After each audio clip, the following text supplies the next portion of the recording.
Welcome to the Sagebrush Trail. Stories of the Western Frontier. I'm Mardell, reading The Virginian by Owen Wister.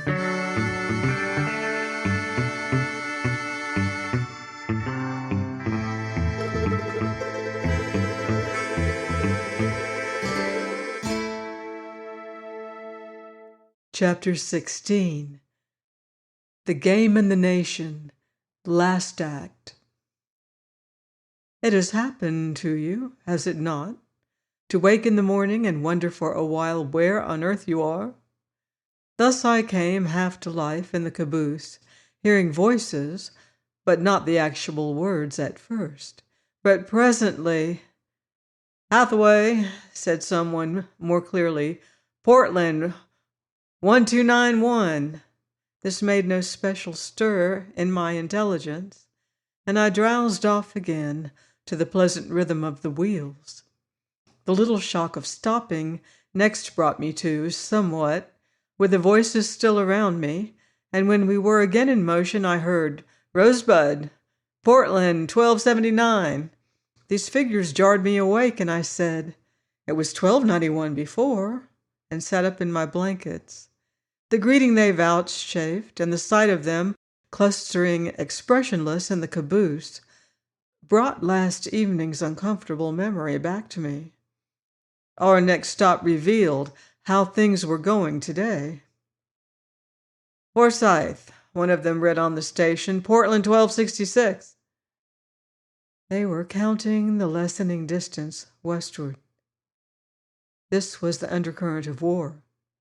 It broke on me as I procured fresh water at Forsyth and made some toilet in their stolid presence. We were drawing nearer the Rawhide station. The point, I mean, where you left the railway for the new mines. Now, Rawhide station lay this side of Billings. The broad path of desertion would open ready for their feet, when the narrow path to duty and Sunk Creek was still some 50 miles more to wait. Here was Trampus' great strength. He need make no move meanwhile, but lie low for the immediate temptation to front and waylay them, and win his battle over the deputy foreman. But the Virginian seemed to find nothing save enjoyment in this sunny September morning, and ate his breakfast at Forsyth serenely. That meal done and that station gone, our caboose took up again its easy trundle by the banks of the Yellowstone. The mutineers sat for a while digesting in idleness. "What's your score?" inquired one at length, inspecting casually the neck of his neighbor. "Foolishness," the other answered. "Yourn?" "Mine." "Well, I don't know, but I prefer to have myself to thank for a thing," said the first. "I was displaying myself," continued the second. "One day last summer it was. We come on a big snake by Tory Creek Corral. Boys got betting pretty lively that I dasn't make my word good as to dealing with him. So I loped my cayuse full tilt at Mr. Snake, and swung down and catched him up by the tail from the ground and cracked him same as a whip and snapped his head off. You saw it done," he said to the audience. The audience nodded wearily. "But the loose head flew agin me, and the fangs caught. I was pretty sick for a while." "Don't pay to be clumsy," said the first man. "If you'd have snapped the snake away from you instead of toward you, its head would have whirled off in the brush, same as they do with me." "How like a knife cut your scar looks," said I. "Don't it?" said the snake snapper. "There's many that gets fooled by it." "An antelope knows a snake is his enemy," said another to me. "Ever seen a buck circling round and round a rattler?" "I have always wanted to see that," said I heartily, for this I knew to be a respectable piece of truth. "It's worth seeing," the man went on. "After the buck gets close in, he gives an almighty jump up in the air, and down comes his 4 hoofs in a bunch, right on top of Mr. Snake, cuts him all to hash. Now you tell me how the buck knows that." Of course, I could not tell him. And again we sat in silence for a while. Friendlier silence, I thought. "A skunk'll kill you worse than snake bite," said another presently. "No, I don't mean that way," he added, for I had smiled. "There's a brown skunk down in Arkansas, kind of prairie dog brown, littler than our variety he is, and he's mad the whole year round, same as his dog gets. Only the dog has a spell and dies, but this here Arkansas skunk's mad right along, and it don't seem to interfere with his business in other respects. Well, now, suppose you're camping out. Suppose it's a hot night, or you're in a hurry, you made camp late, or anyway, you haven't got inside any tent, but you have just bedded down in the open. Skunk comes traveling along, walks on your blankets, you're warm. He likes that, same as the cat does, and he tramps with pleasure and comfort, same as the cat. And you move. You get bit, that's all, and you die of hydrophobia. Ask anybody." "Most extraordinary," said I, "but did you ever see a person die from this?" "No, sir, never happened to. My cousin at Bald Knob did." "Died?" "No, sir, saw a man." "But how do you know they're not sick skunks?" "No, sir, they was well skunks, well as anything. You'll not meet skunks in any state of the Union more robust than them in Arkansas. And thick." "That's awful true," sighed another. "I've buried hundreds of dollars worth of clothes in Arkansas." "Why didn't you travel in a sponge bag?" inquired Scipio. And this brought a slight silence. "Speaking of bites," spoke up a new man, "how's that?" He held up his thumb. "My," breathed Scipio, "must have been a lion." The man wore a wounded look. "I was hunting owl eggs for a botanist from Boston," he explained to me. "Chiropodist, weren't he?" said Scipio. "Or maybe a synabulator." "No, honest," protested the man with the thumb, so that I was sorry for him and begged him to go on. "I'll listen to you," I assured him. And I wondered why this politeness of mine should throw one or two of them into stifled mirth. Scipio, on the other hand, gave me a disgusted look and sat back sullenly for a moment, and then took himself out on the platform where the Virginian was lounging. "The young feller wore knee pants and ever so thick spectacles with a half-moon cut in 'em," resumed the narrator, "and he carried a tin box strung to a strap that I took for his lunch, till it flew open on him, and a horned toad hustled out. Then I was sure he was a botanist, or whatever you say they're called. Well, he would have owl eggs, them little prairie owl that some claim can turn their head clean around and keep a watching you, only that's nonsense. We was riding through that prairie dog town used to be on the flat, just after you cross the South Fork of Powder River on the Buffalo Trail, and I said I'd dig a owl nest out for him if he was willing to camp till I dug it. I wanted to know about them owls some myself, if they did live with the dogs and snakes, you know." He broke off, appealing to me. "Oh, yes," I told him eagerly. "So while the botanist went glaring around the town with his glasses to see if he could spot a prairie dog and an owl using the same hole, I was digging in a hole I'd seen an owl run down. And that's what I got." He held up his thumb again. "The snake?" I exclaimed. "Yes, sir. Mr. Rattler was keeping house that day. Took me right there. I hauled him out of the hole, hanging to me 8 rattles. 8, I said, a big one. "Yes, sir. Thought I was dead, but the woman—" "The woman?" said I. "Yeah, the woman. Didn't I tell you the botanist had his wife along? Well, he did, and she acted better than the man, for he was losing his head and shouting that he had no whiskey, and he didn't guess his knife was sharp enough to amputate my thumb, and none of us chewed. And the doctor was 20 miles away, and if he'd only remembered to bring his ammonia, well, he was screeching out most everything he knew in the world, and without arranging it any neither. But she just clawed his pocket and burrowed and kept yelling, 'Give him the stone, Augustus!' and she whipped out one of them Injun medicine stones, first one I ever seen. She clapped it onto my thumb, and it started in right away. "What did it do?" said I. "Sucked, like blotting paper does. Soft and funny it was, and gray. They get 'em from elk stomachs, you know, and when it had sucked the poison out of the wound, off it falls of my thumb by itself. And I thank the woman for saving my life that capable, and keeping her head that cool. I never knowed how excited she'd been till afterwards. She was awful shocked. I suppose she started to talk when the danger was over," said I, with deep silence around me. "No, she didn't say nothing to me, but when her next child was born it had 8 rattles." Din now rose wild in the caboose. They rocked together. The enthusiast beat his knee tumultuously, and I joined them. Who could help it? It had been so well conducted from the imperceptible beginning. Fact and falsehood blended with such perfect art, and this last an effect so new made with such a world-old material. I cared nothing that I was the victim, and I joined them, but ceased, feeling suddenly somehow estranged or chilled. It was in their laughter. The loudness was too loud, and I caught the eyes of Trampas fixed on the Virginian with exultant malevolence. Scipio's disgusted glance was upon me from the door. Dazed by these signs, I went out on the platform to get away from the noise.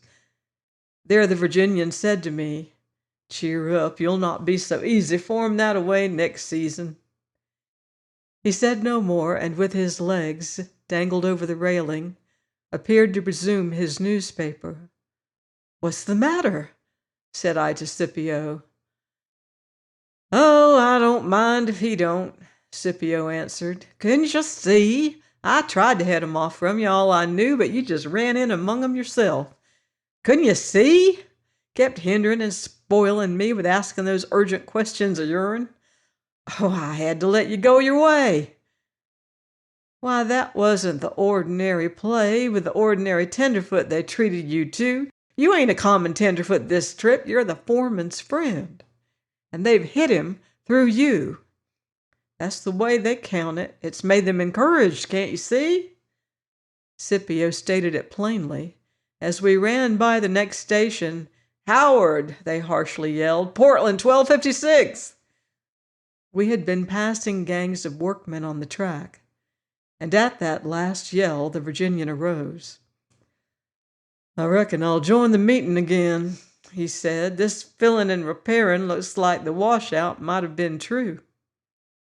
"Washout?" said Scipio. "Big Horn Bridge, they say, 4 days ago." "Then I wish it came this side of Rawhide Station." "Do you?" drawled the Virginian, and smiling at Scipio, he lounged in through the open door. "He beats me," said Scipio, shaking his head. "His trail is terrible hard to anticipate." We listened. "Work being done on the road, I see," the Virginian was saying, very friendly and conversational. "We see it too," said the voice of Trampas. "Seem to be easing their grades some." "Roads do. Cheaper to build 'em the way they want 'em at the start, a man would think," suggested the Virginian most friendly. "There goes some more Italians." "They're Chinese," said Trampas. "That's so," acknowledged the Virginian with a laugh. "What's he monkeying at now?" muttered Scipio. "Without cheap foreigners, they couldn't afford all this here new grading," the Southerner continued. "Grading? Can't you tell when a flood's been eating the banks?" "Why, yes," said the Virginian, sweet as honey. "But ain't you heard of the improvements west of Big Timber? All the way to Missoula this season. I'm talking about them." "Oh, talking about them. Yeah, I've heard." "Good money-saving scheme, ain't it?" said the Virginian. "Letting freight Run down one hill and up the next as far as she'll go without steam, and shaving the hill down to that point. Now this was an honest engineering fact. Better'n setting dudes squinting through telescopes and ciphering over 1% reductions, the Southerner commented. It's common sense, asserted Trampas. Have you heard the new scheme about the water tanks? I ain't right certain, said the Southerner. I must watch this, said Scipio, or I shall bust. He went in, and so did I. They were all sitting over this discussion of the Northern Pacific's recent policy as to betterments as though they were the board of directors. Pins could have dropped, only nobody would have cared to hear a pin. They used to put all their tanks at the bottom of their grades, said Trampas. Why, you get the water easier at the bottom. You can pump it to the top, though, said Trampas, growing superior, and it's cheaper. That gets me, said the Virginian, interested. Trains after watering can start downhill now and get the benefit of the gravity. It'll cut down operating expenses a heap. Well, that's certainly common sense, exclaimed the Virginian, absorbed. But ain't it kind of tardy? Live and learn. So they gained speed too, high speed on half the coal this season until the accident. Accident, said the Virginian instantly. Yellowstone Limited. Man fired an engine driver. Train was flying past that quick the bullet broke every window and killed a passenger on the back platform. You've been running too much around with aristocrats, finished Trampas, and turned on his heel. Ha ha ha, began the enthusiast, but his neighbor gripped him to silence. This was a triumph too serious for noise. Not a mutineer moved, and I felt cold. Trampas, said the Virginian, I thought you'd be afeard to try it on me. Trampas whirled around. His hand was at his belt. Afraid? He sneered. Shorty, said Scipio sternly, and leaping upon that youth, took his half-drawn pistol from him. I'm obliged to you, said the Virginian to Scipio. Trampas' hand left his belt. He threw a slight, easy look at his men, and keeping his back to the Virginian, walked out on the platform and sat on the chair where the Virginian had sat so much. Don't you comprehend, said the Virginian to Shorty amiably, that this here question has been discussed peaceably by civilized citizens? Now, you sit down and be good, and Mr. Lemoyne will return your gun when we're across that broken bridge. If they've got it fixed for heavy trains yet.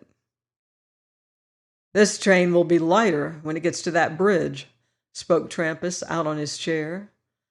Why, that's true, too, said the Virginian. Maybe none of us are crossing that Bighorn Bridge now, except me.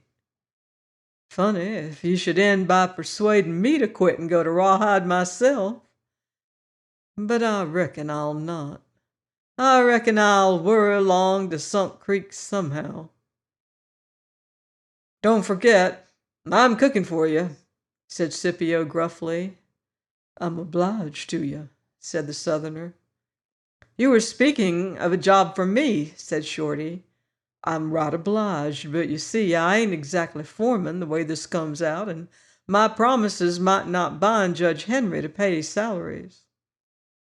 A push came through the train from forward. We were slowing for the Rawhide station, and all began to be busy and to talk. Going up to the mines today? Let's grub first. Guess it's too late anyway, and so forth, while they rolled and roped their bedding, and put on their coats with a good deal of elbow motion, and otherwise showed off. It was wasted. The Virginian did not know what was going on in the caboose. He was leaning and looking out ahead, and Scipio's puzzled eye never left him. And as we halted for the water tank, the Southerner exclaimed, They ain't got away yet, as if it was good news to him. He meant the delayed trains. 4 stalled expresses were in front of us, besides several freights, and 2 hours more at least before the bridge would be ready. Travelers stood and sat about forlorn near their cars, out in the sagebrush, anywhere. People in hats and spurs watched them, and Indian chiefs offered them painted bows and arrows and shiny horns. "I reckon them passengers would prefer a leg of mutton," said the Virginian to a man loafing near the caboose. "Bet your life," said the man, "first lot has been stuck here 4 days." "Plumb starved, ain't they?" inquired the Virginian. "Bet your life they've eat up their dining cars, and they've eat up this town." "Well," said the Virginian, looking at the town, "I expect the dining cars contain more nourishment." "Say, you're about right there," said the man. He walked beside the caboose as we puffed slowly forward from the water tank to our siding. "Fine business here if we'd only been ready," he continued. "And the Crow agent has let his Indians come over from the reservation. There has been a little beef brought in, and game and fish, and big money in it, bet your life. Them Eastern passengers has just been robbed. I wished I had something to sell." "Anything starting for Rawhide this afternoon?" said Trampas out of the caboose door. "Not until morning," said the man. "You going to the mines?" he resumed to the Virginian. "Why," answered the Southerner slowly and casually, and addressing himself strictly to the man, while Trampas on his side paid obvious inattention. "This here delay, you see, may unsettle our plans some, but it'll be one of 2 ways. We're all going to Rawhide, or we're all going to Billings. We're all one party, you see." Trampas laughed audibly inside the door as he rejoined his men. "Let him keep up appearances," I heard him tell them. "It don't hurt us what he says to strangers." "But I'm going to eat hearty either way," continued the Virginian, "and I ain't going to be robbed. I've been kind of promising myself a treat if we stopped here." "Town's eat clean out," said the man. "So you tell me, but all you folks has forgot one source of revenue that you have right close by, mighty handy. If you have got a gunny sack, I'll show you how to make some money." "Bet your life," said the man. "Mr. Lemoyne," said the Virginian, "the outfit's cooking and stuff is aboard. And if you'll get the fire ready, we'll try how frog legs go fried." He walked off at once, the man following like a dog. Inside the caboose rode a gust of laughter. "Frogs," muttered Scipio, and then turning a blank face to me, "Frogs?" "Colonel Cyrus Jones had them on his bill of fare," I said. "Frog legs la Delmonico." "Shoo! I didn't get up that thing. I had it when I came. Never looked at it. Frogs?" He went down the steps very slowly with a long frown. Reaching the ground, he shook his head. "That man's trail is surely hard to anticipate," he said. "But I must hurry up that fire, for his appearance has given me encouragement," Scipio concluded, and became brisk. Shorty helped him, and I brought wood. Trampas and the other people strolled off to the station, a compact band. Our little fire was built beside the caboose, so the cooking things might be easily reached and put back. You would scarcely think that such operations held any interest, even for the hungry, when there seemed to be nothing to cook. A few sticks blazing tamely in the dust, a frying pan, half a tin bucket of lard, some water and barren plates and knives and forks, and 3 silent men attending to them. That was all. But the travelers came to see. These waifs drew near us and stood, a sad, lone, shifting fringe of audience, 4 to begin with, and then 2 wandered away, and presently one of these came back, finding it worse elsewhere. "Supper, boys?" said he. "Breakfast," said Scipio crossly. And then no more of them addressed us. I heard them joylessly mention Wall Street to each other and Saratoga. I even heard the name Bryn Mawr, which is near Philadelphia. But these fragments of home, dropped in the wilderness here in Montana beside a freight caboose, were of no interest to me now. "Looks like frogs down there, too," said Scipio. "See them marshy sloughs full of weeds?" We took a little turn and had a sight of the Virginian quite active among the ponds. "Hush, I'm getting some thoughts," continued Scipio. "He wasn't sorry enough. Don't interrupt me." "I'm not," said I. "No, but I'd most caught a hold," and Scipio muttered to himself again. He wasn't sorry enough. Presently he swore loud and brilliantly. "I tell you," he cried, "what did he say to Trampas after that play they exchanged over railroad improvements and Trampas put the josh on him? Didn't he say, 'Trampas, I thought you'd be afraid to do it'? Well, sir, Trampas had better have been afraid. And that's what he meant. There's where he was bringing it to. Trampas made an awful bad play then. You wait. Glory, but he's a knowing man. Of course he wasn't sorry. I guess he had the hardest kind of work to look as sorry as he did. You wait." "Wait? What for? Go on, man, what for?" "I don't know. I don't know. Whatever hand he's been holding up, this is the showdown. He's played for a showdown here before the caboose gets off the bridge. Now come back on to the fire. Shorty'll be leaving it to go out." "Grow happy some, Shorty," he cried on arriving, and his hand cracked on Shorty's shoulder. "Supper's in sight, Shorty. Food for reflection." "None for the stomach?" asked the passenger who had spoken once before. "Oh, we're figuring on that, too," said Scipio. His crossness had melted entirely away. "Why, they're cowboys!" exclaimed another passenger, and he moved nearer. From the station, Trampas now came back, his herd following him less compactly. They had found famine and no hope of supplies until the next train from the east. This was no fault of Trampas, but they were following him less compactly. They carried one piece of cheese the size of a fist, the weight of a brick, the hue of a corpse. And the passenger, seeing it, exclaimed, "There's Old Faithful again," and took off their hats. "You gentlemen met that cheese before, then?" said Scipio, delighted. "It's been offered me 3 times a day for 4 days," said the passenger. "Did he want $1 or $1.50?" "$2," blurted out the enthusiast. And all of us, save Trampas, fell into fits of imbecile laughter. "Here comes our grub, anyway," said Scipio, looking off toward the marshes, and his hilarity sobered away in a moment. "Well, the train will be in soon," stated Trampas. "I guess we'll get a decent supper without frogs." All interest settled now upon the Virginian. He was coming with his man and his gunny sack, and the gunny sack hung from his shoulder heavily, as a full sack should. He took no notice of the gathering, but sat down and partly emptied the sack.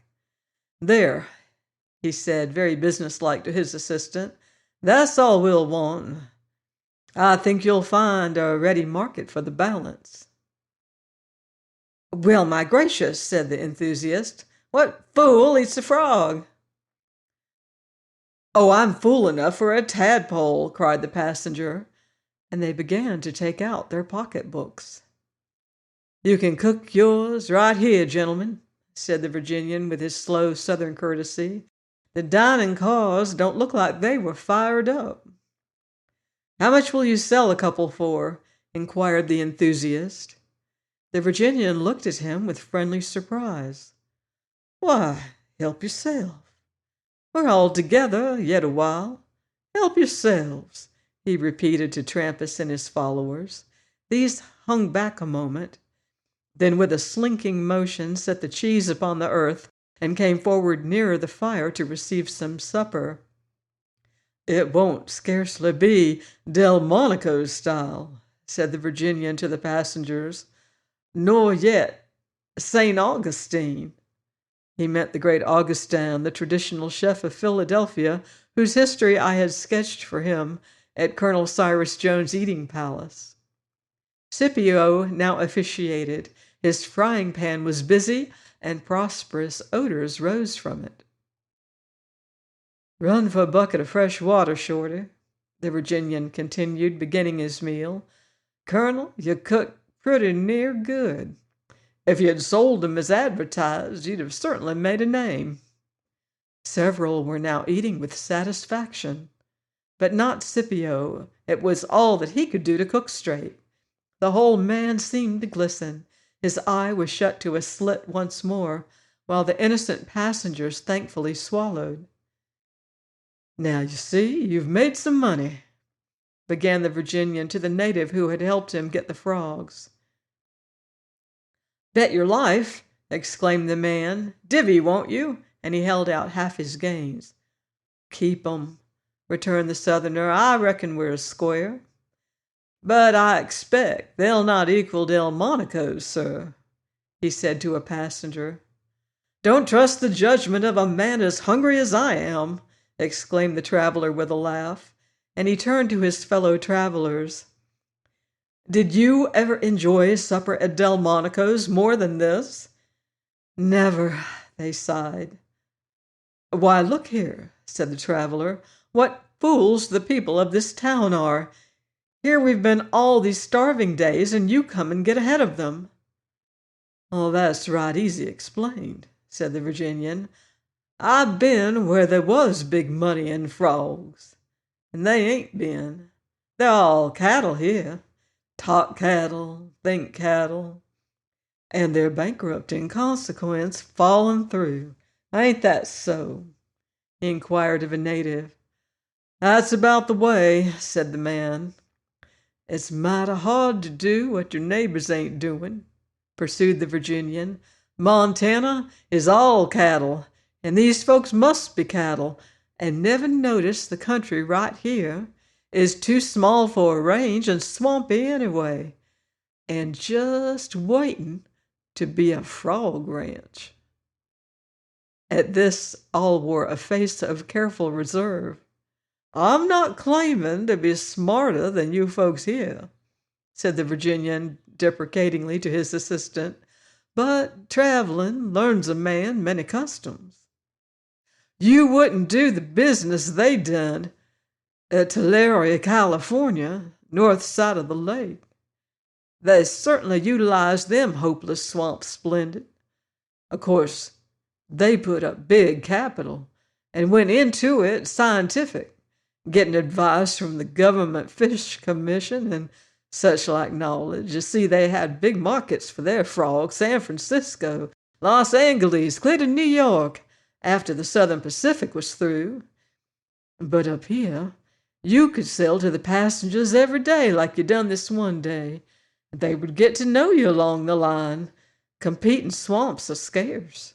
The dining cars would take your frogs, and you would have the Yellowstone Park for 4 months in the year. Them hotels are anxious to please, and they would buy off you what their eastern patrons esteem as fine eating. And you folks would be selling something instead of nothing." "That's a practical idea," said a traveler, "and little cost." "And little cost," said the Virginian. "Would Eastern people eat frogs?" inquired the man. "Look at us," said the traveler. "Delmonico doesn't give you such a treat," said the Virginian. "Not exactly," the traveler exclaimed. "How much would be paid for frogs?" said Trampas to him, and I saw Scipio bend closer to his cooking. "Oh, I don't know," said the traveler. "We've paid pretty well, you see." "You're late for Tulare, Trampas," said the Virginian.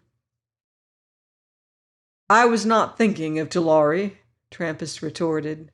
Scipio's nose was in the frying pan.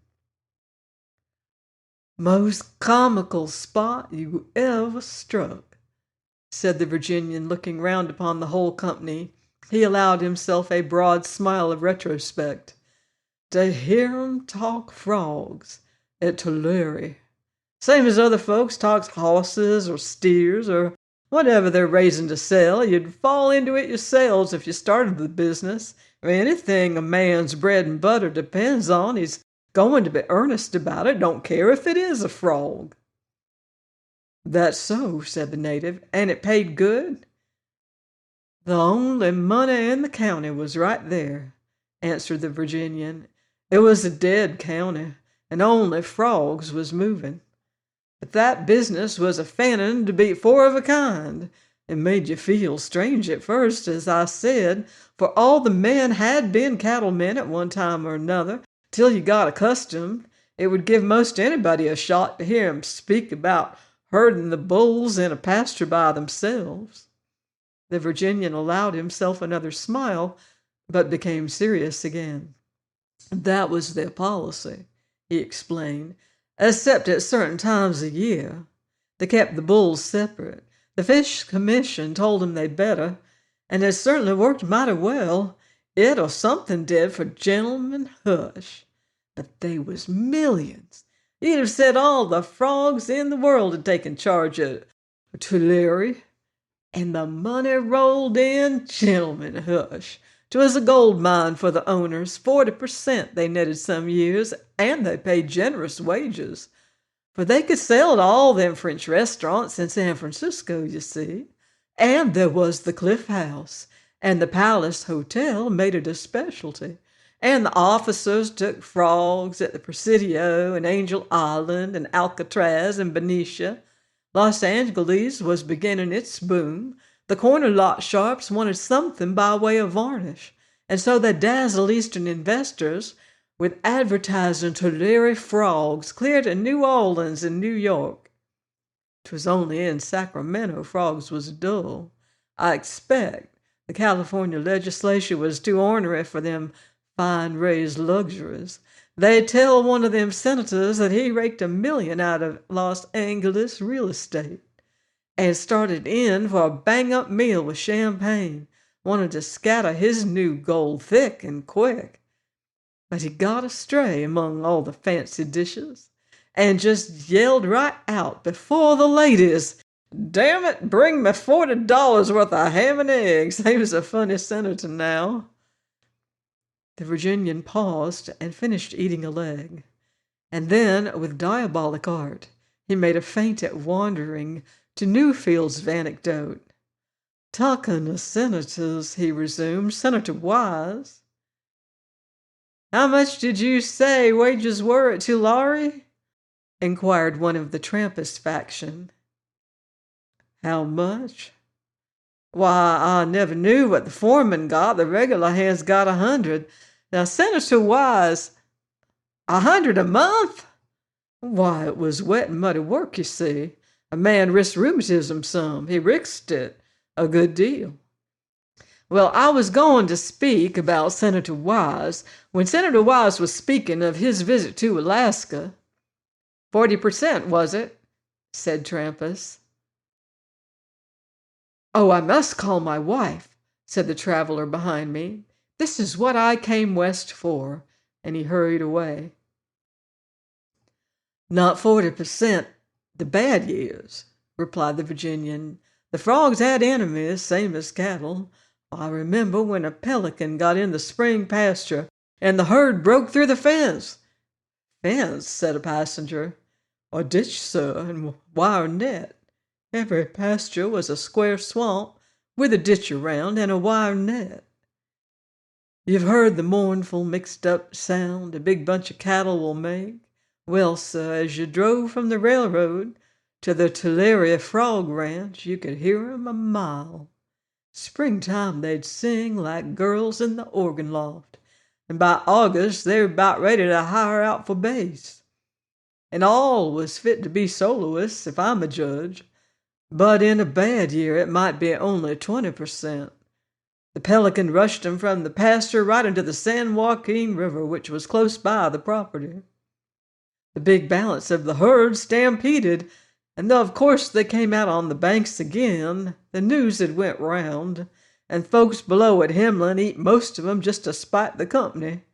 You see, a frog in a river is more hopeless than any maverick loose on the range. And they never struck any plan to brand their stock and prove ownership. "Well, 20%'s good enough for me," said Trampas, "if rawhide don't suit me." "100 a month," said the enthusiast, and busy calculations began to rise among them. "It went to 50%, pursued the Virginian, "when New York and Philadelphia got to bidding against each other. Both cities had signs all over 'em claiming to furnish the Tulare frog, and both had 'em all right. And same as cattle trains, you'd see frog trains tearing across Arizona, big glass tanks with wire over 'em, through to New York, and the frogs staring out." "Why, George," whispered a woman's voice behind me, "he's merely deceiving them. He's merely making that stuff up out of his head." "Yes, my dear, that's merely what he's doing." "Well, I don't see why you imagined I should care for this. I think I'll go back." "Better see it out, Daisy. This beats the geysers or anything we're likely to find in the Yellowstone." "Well, then I wish we had gone to Bar Harbor as usual," said the lady, and she returned to her Pullman. But her husband stayed. Indeed, the male crowd now was a goodly sight to see, how the men edged close, drawn by a common tie. Their different kinds of feet told the strength of the bond. Yellow sleeping car slippers, planted miscellaneous and motionless near a pair of Mexican spurs. All eyes watched the Virginian and gave him their entire sympathy. Though they could not know his motive for it, what he was doing had fallen as light upon them, all except the excited calculators. These were loudly making their fortunes at both Rawhide and Tulare, drugged by their satanically aroused hopes of gold, heedless of the slippers and the spurs. Had a man given any sign to warn them, I think he would have been lynched. Even the Indian chiefs had come to see in their show war bonnets and blankets. They naturally understood nothing of it, yet magnetically knew that the Virginian was the great man, and they watched him with approval. He sat by the fire with the frying pan, looking his daily self, engaging in saturnine. And now, as Trampas declared, tickets to California would be dear, and Rawhide had better come first, the Southerner let loose his heaven-born imagination. "There's a better reason for Rawhide than tickets, Trampas," said he. "I said it was too late for Tulare." "I heard you," said Trampas. "Opinions may differ. You and I don't think alike on several points." "Gawd, Trampas," said the Virginian, "do you reckon I'd be rotting here on $40 if Tulare was like it used to be? Tulare is broke." "What broke it? You're leaving?" "Revenge broke it. And disease," said the Virginian, striking the frying pan on his knee, for the frogs were all gone. And those lurid words, their untamed child minds took fire, and they drew close around him again to hear a tale of blood. The crowd seemed to lean nearer. But for a short moment it threatened to be spoiled. A passenger came along demanding in an important voice, "Where are those frogs?" He was a prominent New York after-dinner speaker, they whispered me, and out for a holiday in his private car. Reaching us and walking to the Virginian, he said cheerily, "How much do you want for your frogs, my friend?" "You got a friend here?" said the Virginian. "That's good. For you need taking care of you." And the prominent after-dinner speaker did not further discommode us. "That's worth my trip," whispered a New York passenger to me. "Yes, it was a case of revenge," resumed the Virginian, "and disease. They was a man named St. Augustine got run out of Domingo, which is a Dago island. He come to Philadelphia and he was dead broke. But St. Augustine was a live man, and he saw Philadelphia was full of Quakers that dressed plain and eat humdrum. So he started cooking Domingo way for 'em, and they caught right a hold. Terrapin he gave 'em, and croquettes, and had used 40 chickens to make a broth he called consomme, and he got rich, and Philadelphia got well known, and Delmonico in New York, he got jealous. He was the cook that had the say-so in New York. Was Delmonico one of them Italians? Inquired a fascinated mutineer. I don't know, but he acted like one. Lorenzo was his front name. He aimed to cut. Domingo's throat? Breathed the enthusiast. Aimed to cut away the trade from St. Augustine and put Philadelphia back where he thought she belonged. Frogs was the fashionable rage then. These foreign cooks set the fashion in eating, same as foreign dressmakers do women's clothes. Both cities was catching and swallowing all the frogs Tulare could throw at 'em. So he— Lorenzo? Said the enthusiast. Yes, Lorenzo Delmonico. He bid $1 a tank higher. And St. Augustine raised him 50 cents. And Lorenzo raised him $1, and St. Augustine shoved her up 3. Lorenzo, he didn't expect Philadelphia would go that high, and he got hot under the collar and flew round his kitchen in New York and claimed he'd twist St. Augustine's Domingo tail for him and crack his ossified system. Lorenzo raised his language to a high temperature, they say, and then quite sudden, off he starts for Tulare. He buys tickets over the Santa Fe, and he goes a fanning and a fogging, but gentlemen, hush. The very same day, St. Augustine, he tears out of Philadelphia. He traveled by way of Washington, and out he comes a fanning and a fogging over the Southern Pacific. Of course, Tulare didn't know nothing of this. All it knowed was how the frog market was on soaring wings, and it was feeling like a flight of rockets. If only there'd been some preparation, a telegram or something, the disaster would never have occurred.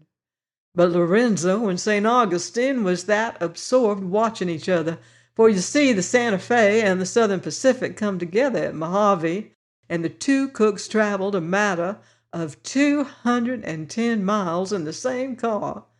They never thought about a telegram. And when they arrived breathless and started into screeching what they'd give for the monopoly, why, them unsuspecting Tulare boys got amused at 'em. I never heard just all they done, but they had Lorenzo singing and dancing while St. Augustine played the fiddle for him, and one of Lorenzo's heels did get a trifle grazed. Well, them two cooks quit that ranch without disclosing their identity, and as soon as they got to a safe distance, they swore eternal friendship in their excitable foreign way, and they went home over the Union Pacific, sharing the same stateroom.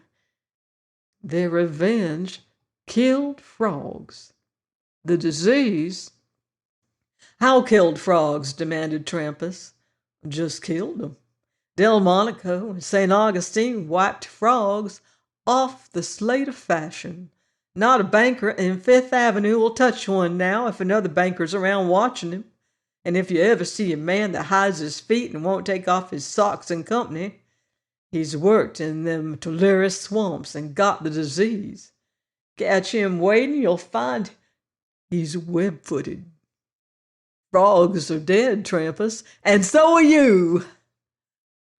Rise up, liars, and salute your king, yelled Scipio. Oh, I'm in love with you, and he threw his arms around the Virginian. Let me shake hands with you, said the traveler, who had failed to interest his wife in these things. I wish I was going to have some more of your company. Thank you, sir, said the Virginian. Other passengers greeted him, and the Indian chiefs came, saying how because they followed their feelings without understanding.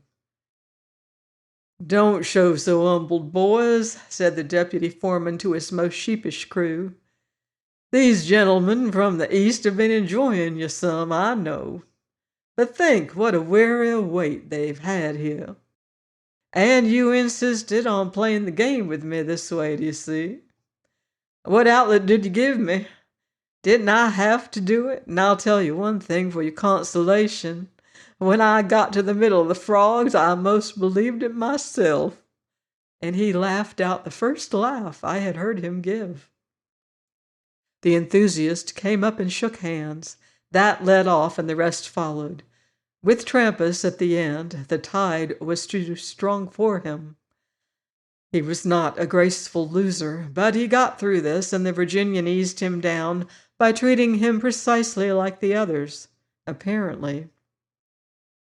Possibly the supreme, the most American moment of all was when word came that the bridge was open, and the Pullman trains, with noise and triumph, began to move westward at last.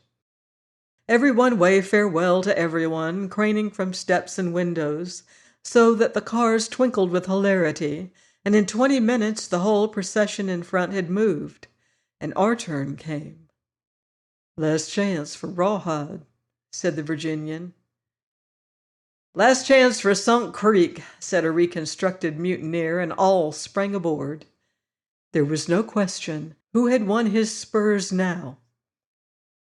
Our caboose trundled on to Billings, along the shingly, cotton-wooded Yellowstone, and as the plains and bluffs and the distant snow began to grow well known, even to me, we turned to our baggage that was to come off, since camp would begin in the morning. Thus I saw the Virginian carefully rewrapping Kenilworth, that he might bring it to its owner unharmed, and I said, "Don't you think you could have played poker with Queen Elizabeth?" "No, I expect she'd have beat me," he replied. "She was a lady." It was at Billings, on this day, that I made those reflections about equality, for the Virginian had been equal to the occasion, and that is the only kind of equality which I recognize. Join me next week on the Sagebrush Trail for more cowboy commotion in the Virginian by Owen Wister.